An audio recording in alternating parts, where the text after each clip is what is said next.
Hello बच्चों, आज हम पढ़ेंगे आरबीएससी की जो सृजन पुस्तक है उसका अध्याय नंबर 3 नीति के दोहे, जो कि रहीम जी के द्वारा रचित है। ठीक है, देखिए सबसे पहले हम पढ़ते हैं रहीम का जीवन परिचय। तो देखिए इनका जो जन्म है सन 1556 ईस्वी में हुआ था, और जबकि इनकी मृत्यु सन 1626 ईस्वी में हुई थी। ठीक है, रहीम का पूरा नाम अब्दुल रहीम खान खाना था। इनके पिता बैरम खान ने मुगल बादशाह हुमायूं की मृत्यु के बाद अकबर का संरक्षक दायित्व निभाया था। ठीक है, अकबर के जो संरक्षक थे वो कौन थे? इनके पिता थे बैरम खान। रहीम बचपन से ही साहित्य प्रेमी और बुद्धिमान थे। उन्होंने अपने माता पिता से वीरता, राजनीति, दानवीरता तथा काव्य जैसे गुण विरासत में मिले थे। रहीम का व्यक्तित्व बहुत प्रभावशाली था। वे सामाजिकवादी थे। श्री कृष्ण के प्रति उनका अथाह श्रद्धा थी। उन्होंने अपने काव्य में रामायण, महाभारत, पुराण, गीता जैसे ग्रंथों के कथानकों व पात्रों का बाखूबी से उल्लेख किया है। इनके काव्य में नीति, भक्ति, प्रेम और श्रृंगार का सुंदर समावेश मिलता है। रहीम को दोहा, सोरठा, बरवे व सवैया छंदों में विशेष महारत हासिल थी। ठीक है, किस से कौन कौन से छंद हैं? दोहा, सोरठा, बरवे और सवैया।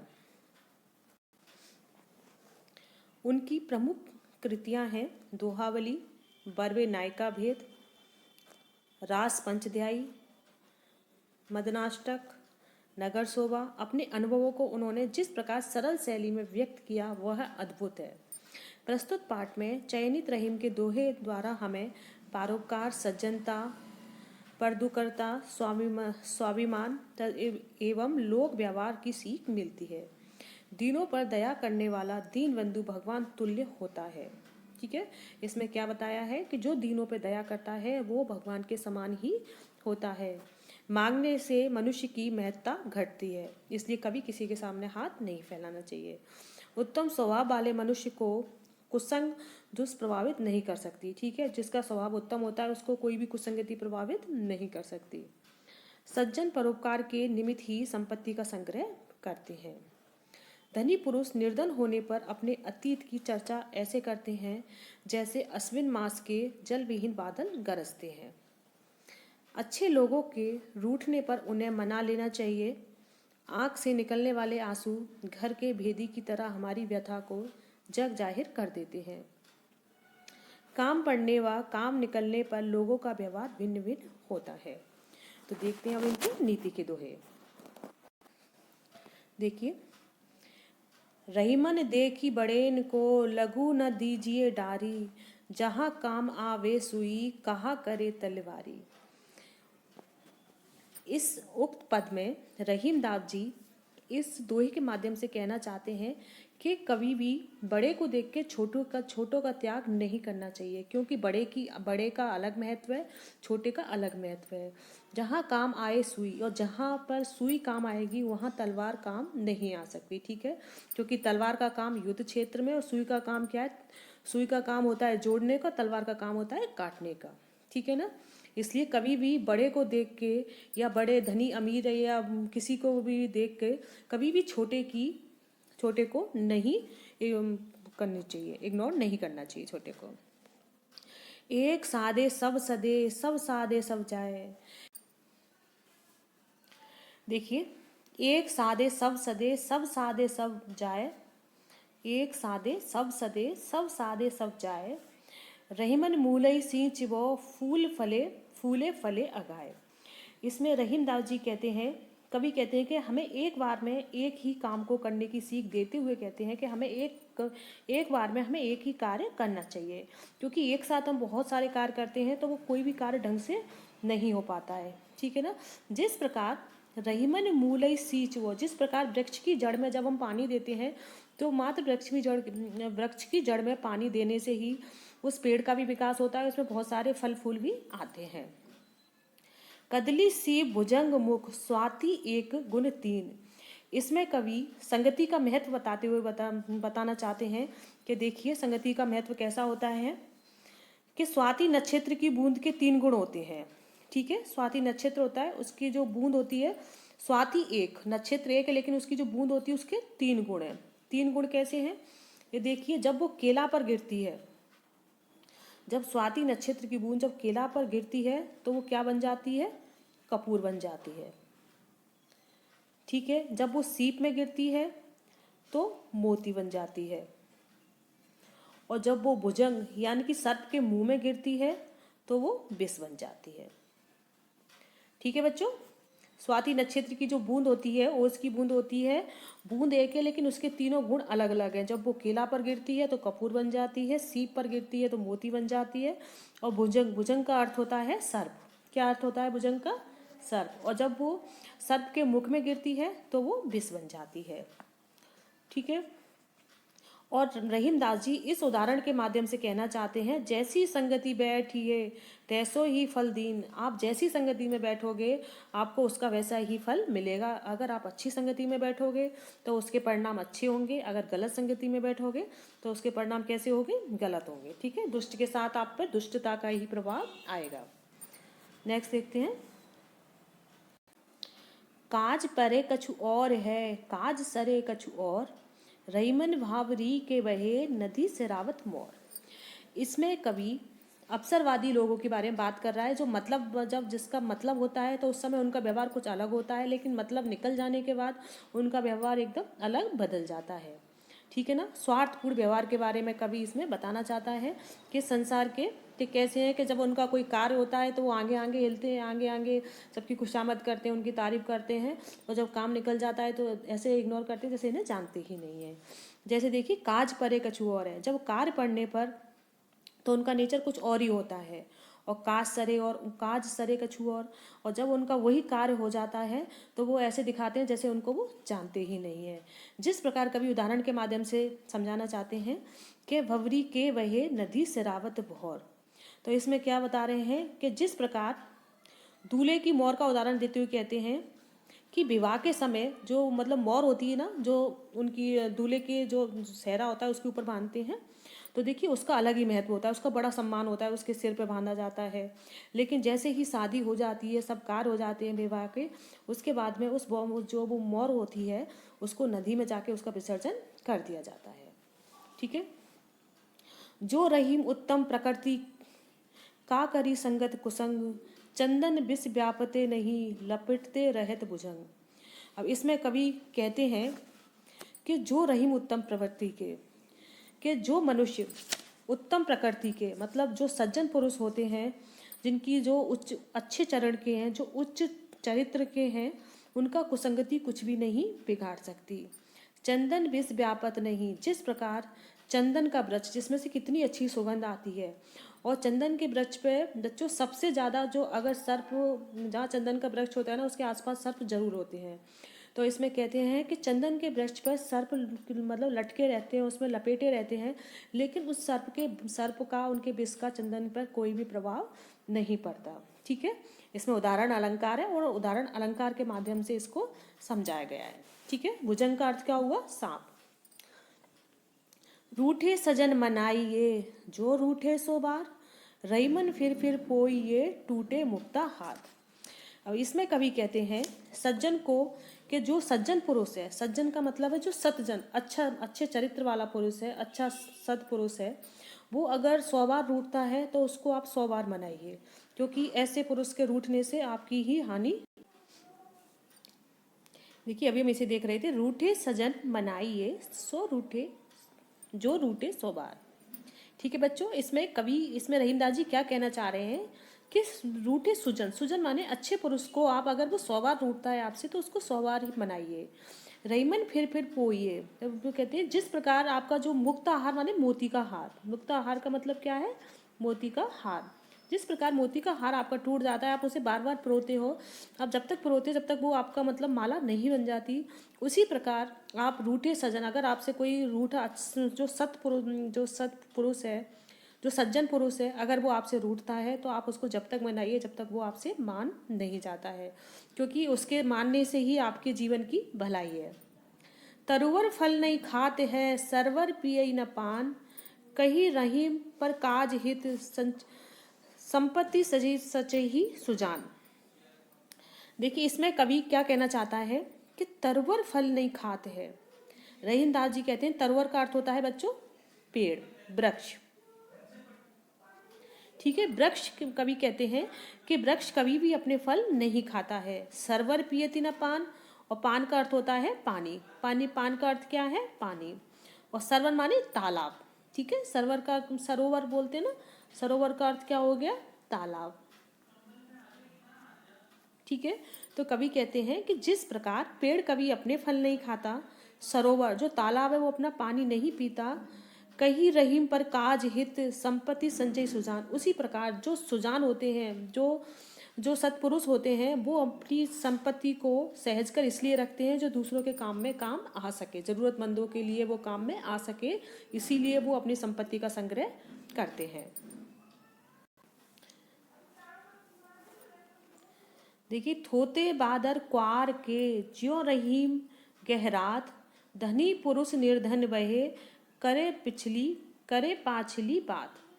इसमें रहीम दास जी क्वार के खाली बादलों की गर्जना का जो उदाहरण देते हुए कहते हैं कि जिस प्रकार वर्षा ऋतु का अंतिम महीना होता है क्वार, ठीक है, क्वार में जो आप बादल आते हैं वे जल के रहित होते हैं। ठीक है, उनमें जल नहीं होता, केवल आवाज ही आवाज ऐसे गरजेंगे जैसे पता नहीं कितनी तेज बारिश होगी, लेकिन बारिश नहीं होती।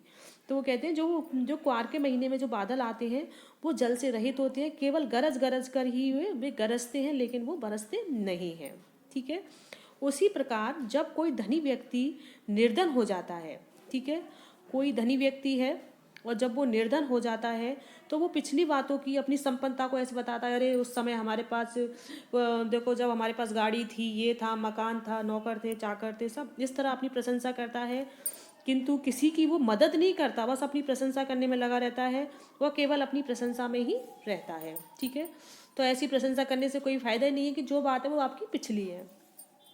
नेक्स्ट देखते हैं, रहीमन असुआ नैन ढरी जियतुक प्रगटे करई, जाही निकरो घेते कसना भेद कही देई। तो देखिए असुआ माने आंसू, असुआ, असुआ का अर्थ क्या है बच्चों? आंसू, अश्रु। ठीक है, नैन ढरी माने नैनों से, नेत्र से निकलते हैं। नैन का अर्थ क्या हुआ? नेत्र, और ढरी माने निकलना। ठीक है, निकलना। जिया दुख प्रकट करई, और जिया माने अपने हृदय का दुख प्रकट करते हैं। अपने हृदय, जिया का अर्थ क्या होगा? अपने हृदय। ठीक है, अपने हृदय का दुख प्रकट करते हैं। कसना भेद कही देई, कस माने किसी को भी, ना माने नहीं, कस का अर्थ क्या होगा? किसी को भी, ना माने नहीं, भेद कहीं दे, अपने किसी को भी अपने मन का भेद नहीं, अपने घर का भेद नहीं देना चाहिए। ठीक है, घे का अर्थ होगा घर। अब इसको देखते हैं हम कि देखिए रहीमन असुआ,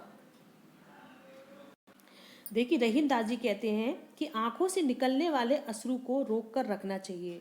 रहीमन असुआ नैन डरी, जो आंखों से निकलने वाले जो अश्रु हैं उनको रोक कर रखना चाहिए, क्योंकि ये जिया दुख प्रकट करेगी।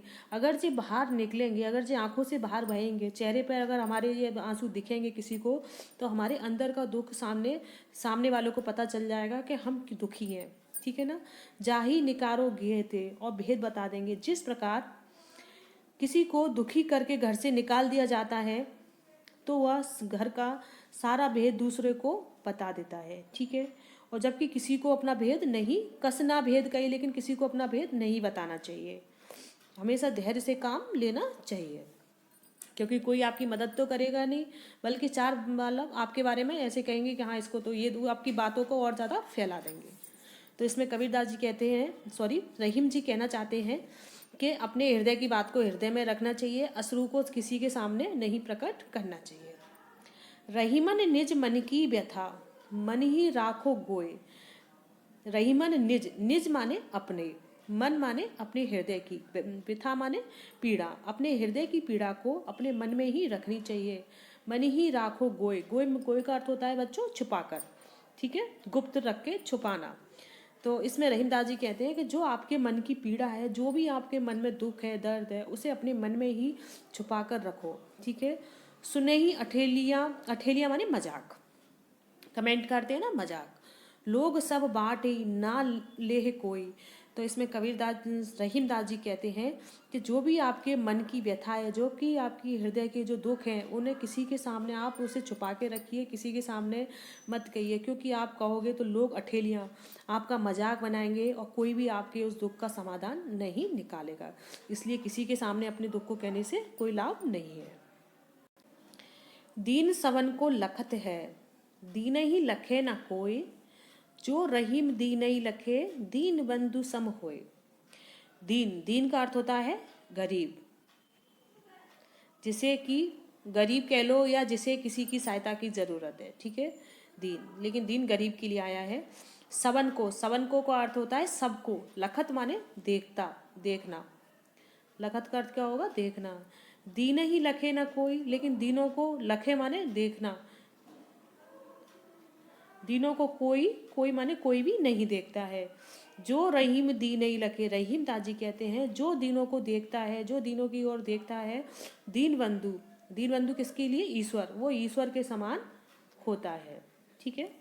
देखते हैं इसे एक बार कि गरीब व्यक्ति सहायता पाने की इच्छा से सभी की ओर देखता है, किंतु कोई भी उसकी ओर नहीं देखता है। रहीम दाजी कहते हैं जो व्यक्ति दीनों की ओर देखता है, उनकी सहायता करता है, उसे ईश्वर के समान ही समझना चाहिए, क्योंकि साक्षात ईश्वर जैसा ही व्यवहार कर रहा है, ठीक है। दोनों रहीमन एक से, जो लो बोलत नाही, जान परत है काक ऋतु, ऋतु बसंत के माही। तो देखिए इसमें रहीमदास जी कह रहे हैं,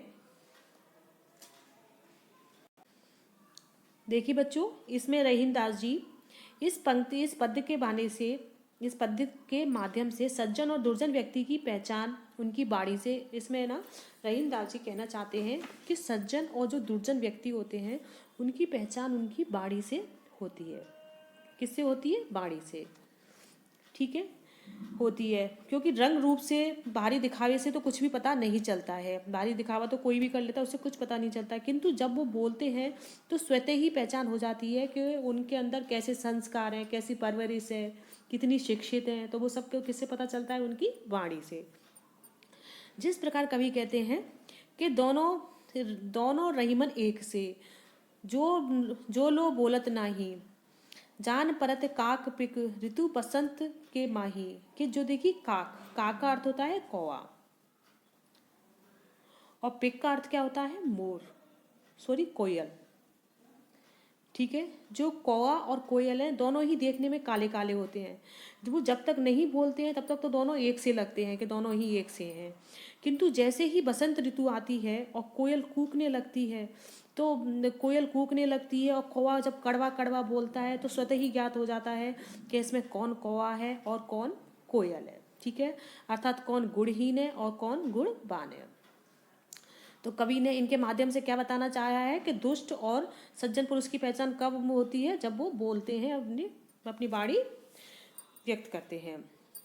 बड़े बड़ाई ना करें, बड़ो न बोले बोल, रहीमन हीरा कब कहे लाख टका मेरो बोल। तो देखिए रहीमदास जी कहते हैं, तो देखिए इसमें रहीमदास जी कहना चाहते हैं बड़े बड़ाई ना करें। जो सचमुच बड़ा होता है, बड़ा ये नहीं कि बस उसके पास धन है, क्योंकि ओछा व्यक्ति अगर उसके पास धन आ जाएगा तो वो अपना धन दिखाने में लगा रहेगा कि मेरे पास गाड़ी है, बंगला है, ये है, सारी चीज़ों का प्रदर्शन करेगा। लेकिन सच में बड़ा इंसान वो होता है जो अपनी बड़ाई, जो हृदय से बड़ा होगा, जिसका हृदय बहुत बड़ा होगा, वो कभी भी नहीं कहेगा कि देखो मैं बड़ा हूँ, ठीक है। बड़ा, जो हृदय से बड़ा व्यक्ति होता है, वो कभी भी बड़े बड़े बोल नहीं बोलता है।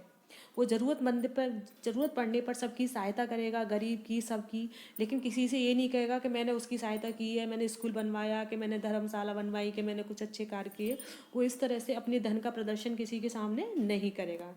तो रहीमदास जी कहते हैं कि जो सच में बड़ा होता है, वो कभी भी बड़े बोल नहीं बोलता। बड़े बोल का मतलब है अपनी प्रशंसा खुद से नहीं करता है, ठीक है, ऊंची ऊंची डींगे नहीं मारता है।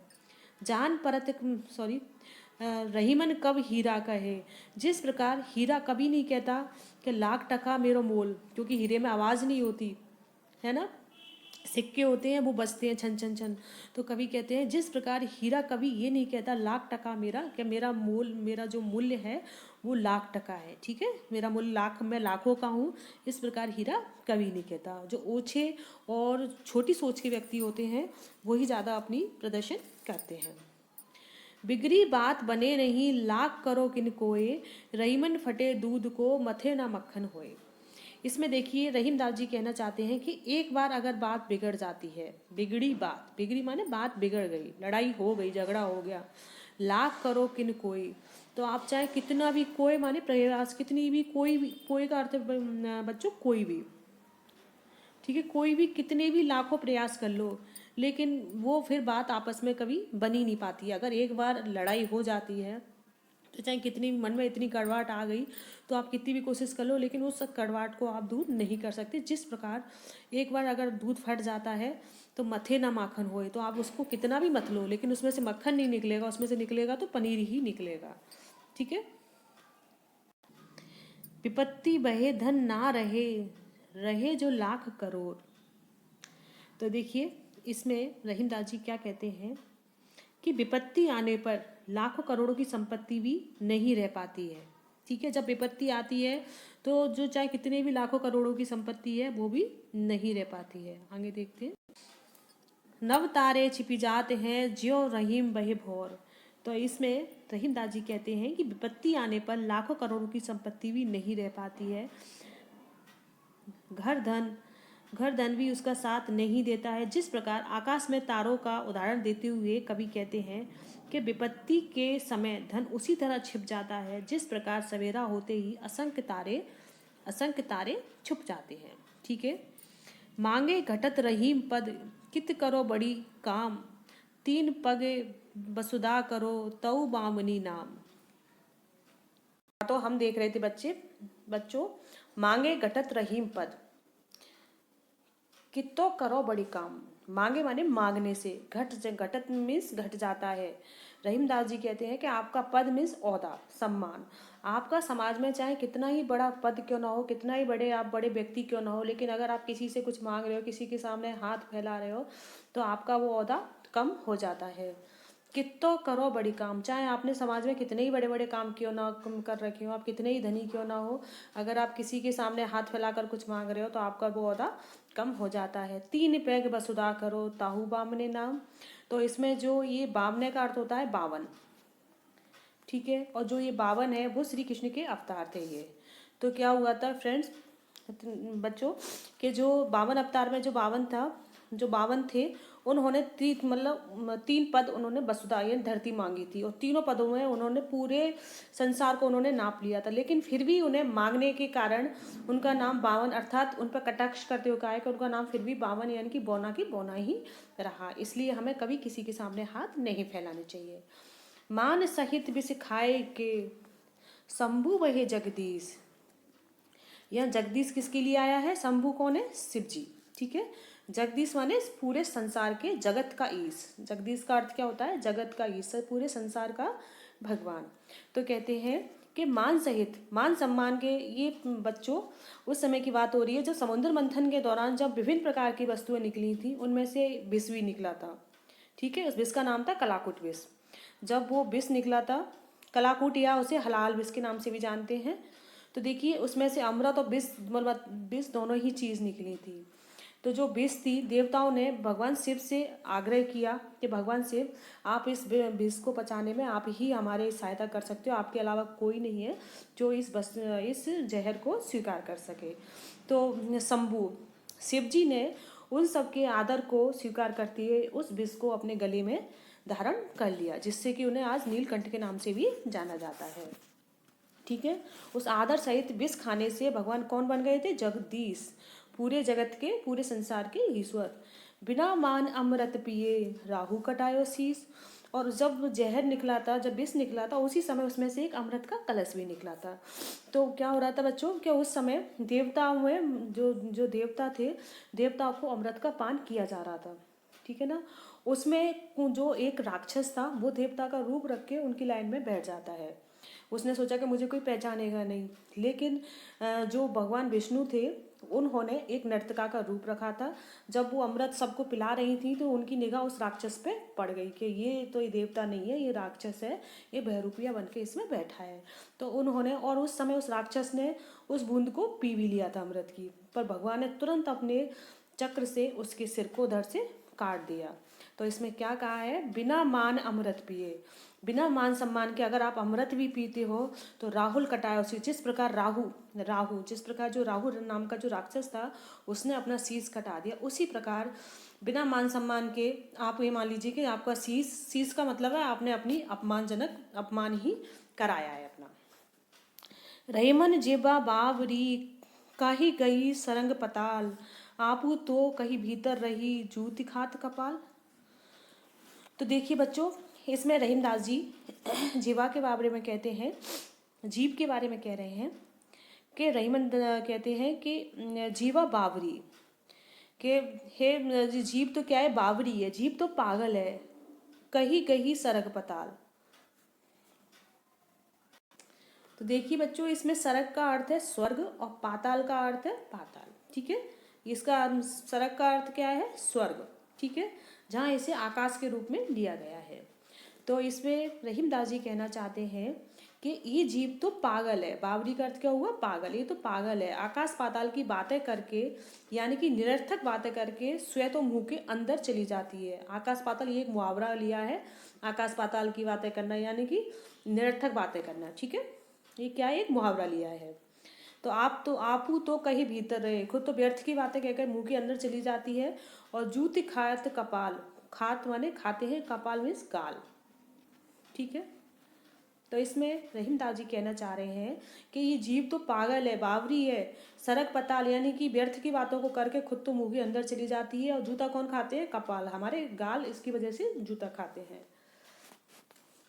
इसलिए सोच समझकर ही बोलना चाहिए।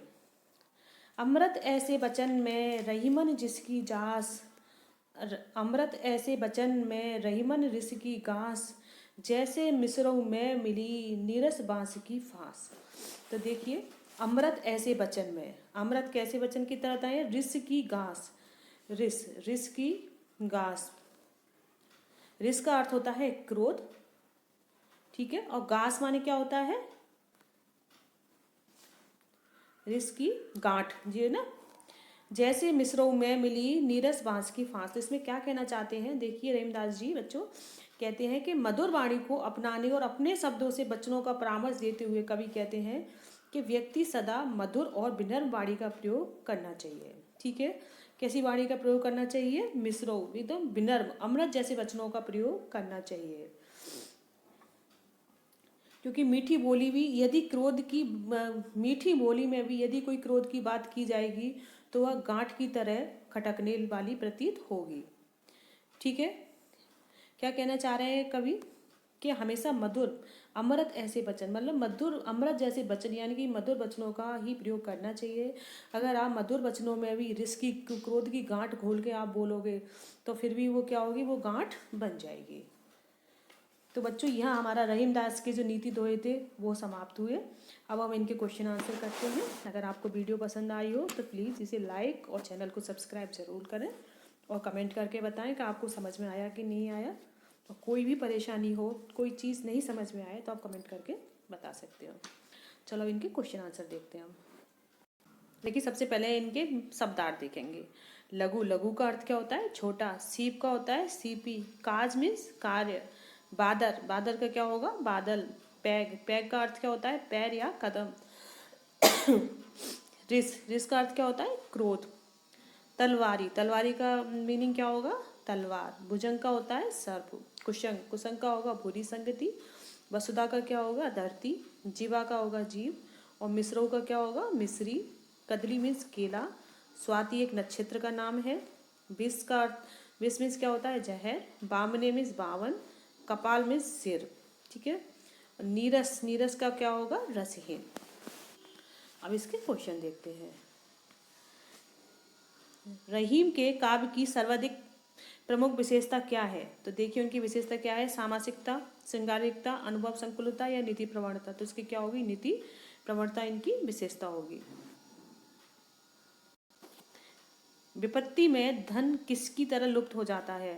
प्रातःकालीन तारों की तरह। किसकी तरह लुप्त हो जाता है? प्रातःकालीन तारों की तरह। काज करे कछु और है, काज सरे कछु और, रहीमन भावरी के बहे नदी से रावत मोर।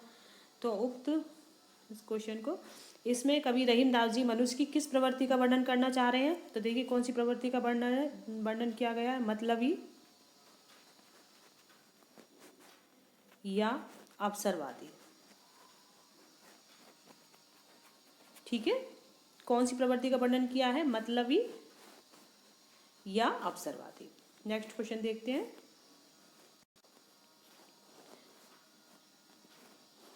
देखिए कवि के अनुसार बुरे स्वभाव वाले व्यक्ति कैसे स्वभाव वाले व्यक्ति की प्रवृत्ति को बदल नहीं पाते हैं? 100 उदाहरण स्पष्ट कीजिए। तो इसमें देखिए इसमें जैसे कि कहा गया था कि संगति का बताया था कि जो अच्छी संगति के लोग होते हैं वो किसी की भी संगति में चले जाए उन पर कोई प्रभाव नहीं पड़ता। और इस पर एग्जाम्पल दिया था चंदन का वृक्ष। जैसे चंदन के वृक्ष पर कितने भी सर्प लपेटे रहते हैं उसे, लेकिन उसके विष का जो प्रभाव है वो चंदन के वृक्ष पर नहीं पड़ता है। ठीक है। रहीम दास जी ने सज्जन व्यक्ति के रूठे जाने पर बार बार मनाने की बात क्यों की है? क्योंकि उनके मनाने से ही हमारा भला हो सकता है। ठीक है, वो हमारे साथ रहे, इसी में हमारे लिए हमारा भला है। ये कुछ लघुत्रात्मक प्रश्न दिए हुए हैं जिन्हें आप देख लेना, और कविता में जितने भी अर्थ बताए हैं तो उसे आप अच्छी तरह से एक बार और देख लेना। ठीक है बच्चों।